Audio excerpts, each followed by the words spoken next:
Okay, listen, at this point, we're as exhausted about talking about Fire Festival as you probably are with hearing about it, but it's become somewhat of a cultural touchstone when describing failed live events.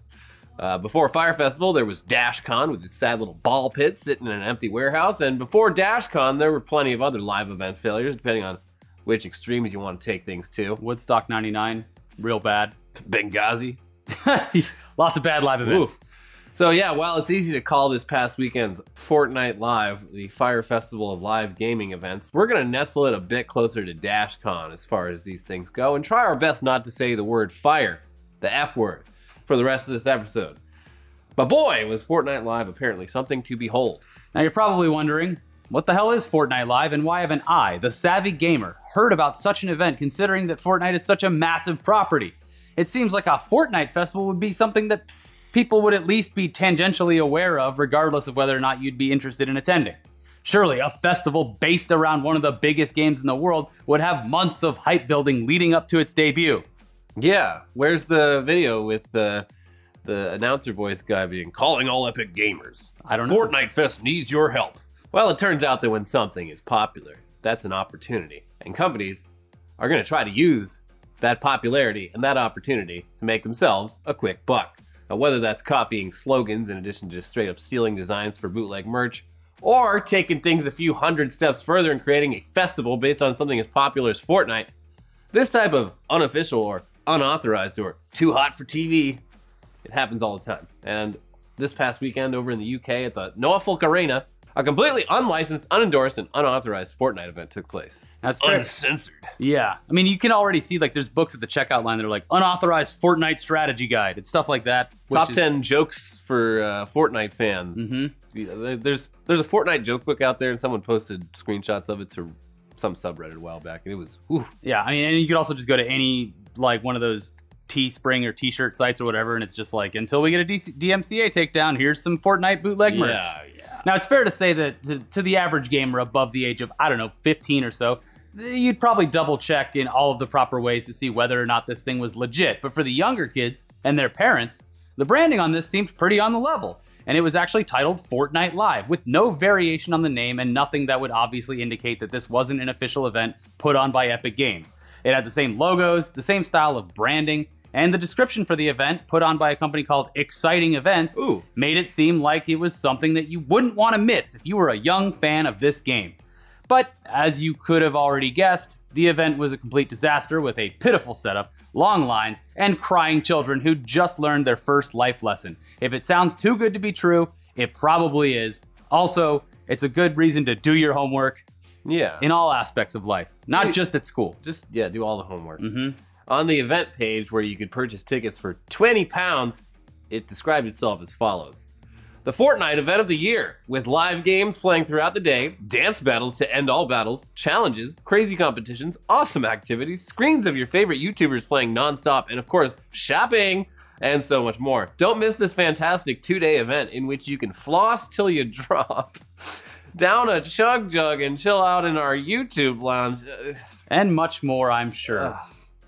Sounds exciting, especially the shopping. Yeah, so once inside the event, after paying that initial £20 for entry, fans also had to pick up a wristband for an additional £20 each so that they could enjoy the attractions. Oh, this is all starting to sound familiar. So those attractions ended up being a tiny stage where kids could dance, a rock climbing wall like the one you would see at a local farmer's market or elementary school fundraiser, a small archery area, a cave experience that was described as a trailer, no bigger than a car, with a tunnel through it. It also had a slide that came down the backside that wasn't even slippery enough for kids to slide down, so they had to actually push themselves down. And also a gaming area that actually cost extra money for people to play in it, which is obviously ironic because the game is free to play. Not anymore. And also, the whole thing with coming and watching your favorite YouTubers or streamers, like, you could just do that at home. Yeah, all these things. Pretty much. Yeah. There was also an area for food called Dusty Diner, which is based on an actual location in the game, but the one at Fortnite Live was just a table with a few muffins and pots of tea. Also, all my favorite Battle Royale foods. Yeah. Come get your chug jug full of hot English breakfast tea. I mean, to be fair, they probably loved that part of it. Yeah. I mean, the British, Can you imagine if there weren't tea and crumpets. They'd lose their minds. There'd be twice as much crying. Also, that shopping, yeah, the merchandise stands. I don't think the people selling merchandise had any idea what this thing even was. They're just like, cool, live event, let's set up. Because there was just like hats with pot leaves on them and, you know, all that typical Fortnite branding, like pot leaves on hats, probably some lighters and bowls to smoke out of. And calling all epic potheads. Yeah. The reviews of this event from parents who had taken their shitty kids and who you could assume were badgered for weeks by their kids to take them, these reviews are pretty telling. And it looks like a majority of the people in attendance are demanding their money back. One person in attendance said in an interview with The Independent that, quote, everything had a massive queue. That's how they say line. There were thousands of people and only about 6 things to do.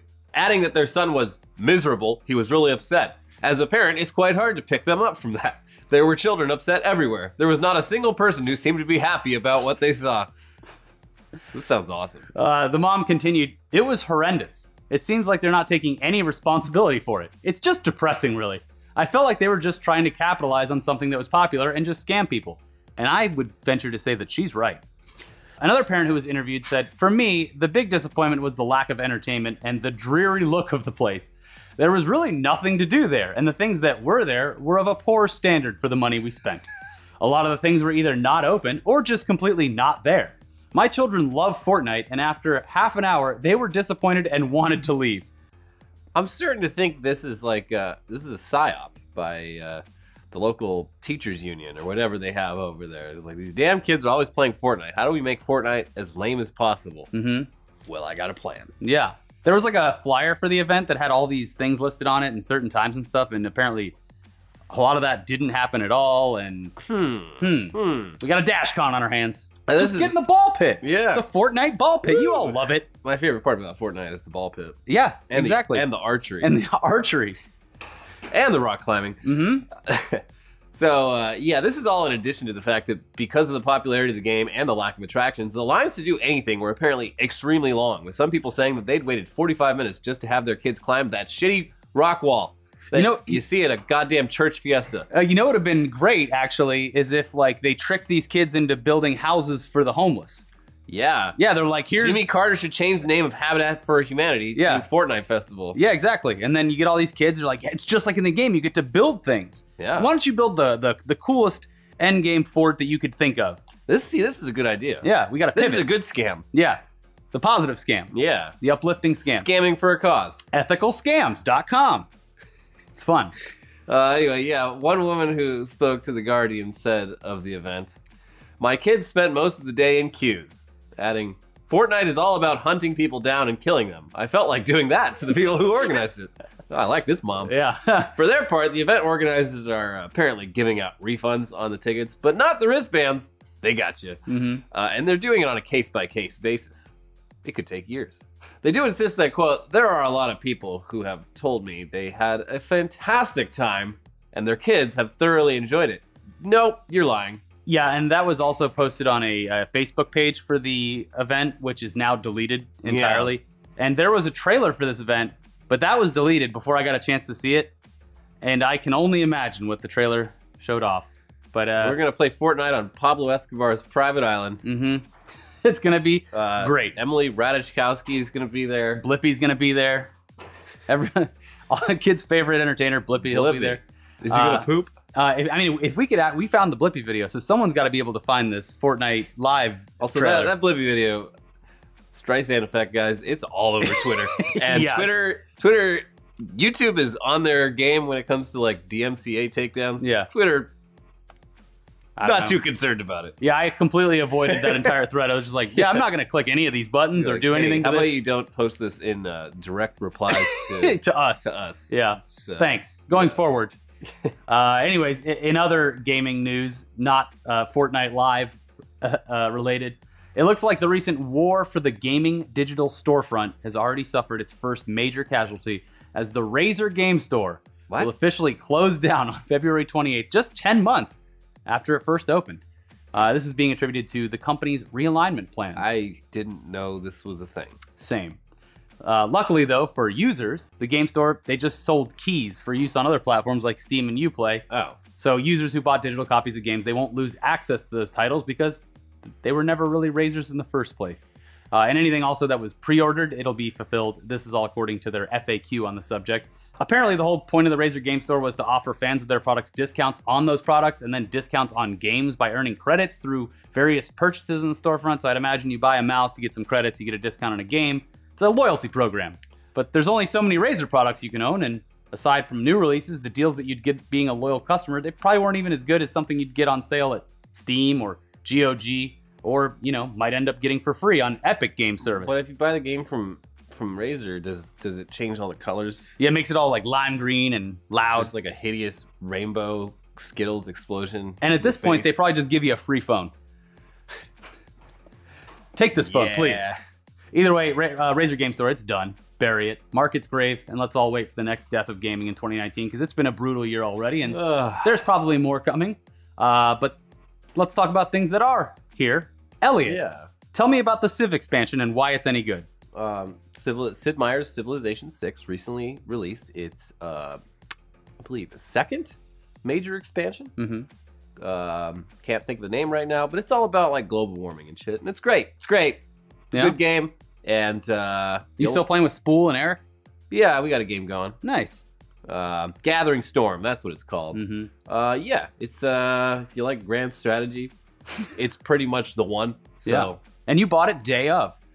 I did. The only title that you refused to wait years for. Yeah, I needed it. Did you get a discount on a Razer mouse? No, I bought it from Steam like a normal.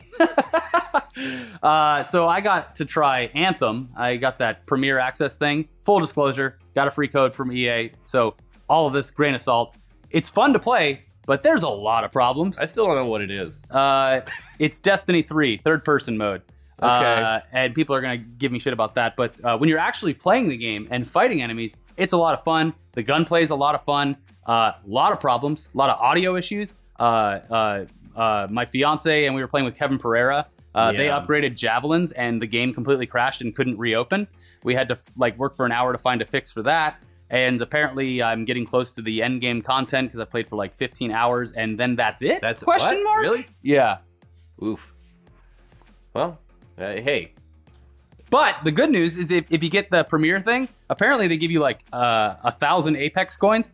So that was fun. So I just went back to Apex and was got some loot box skins. Yeah. That's nice. So I'm very interested to see how this is received when it hits full release. Or it's not even fully out yet? And it comes out Friday, technically. Unless you have the Origin thing. Yep. Anyways, it was fun when you could play it. But don't listen to me, because I got a free copy. Yeah. That's always the rule. Very unethical of you. No, I told everyone. But ethical. It's unethical to accept bribes, but you admitted the bribe, so... Yeah, it's fine. The ethics have been... it's gaming. Out. Everyone gets games for free if you do a YouTube show. Everyone knows everyone? That. Yeah, I gave you a code. You did, but I haven't activated it yet because of my ethics. Yeah, that must be it. Anyways, that's it for today's episode. It was a holiday here in America, so you know, just wanted to have something up for you. Special holiday for that special man in all of our lives. Yeah, the president. Yep. Anyways, watch our Blippi video and also check out the latest episode of News Dump. We'll see you guys soon. Hit the join button. Support us on the Patreon. Bye bye. Bye bye.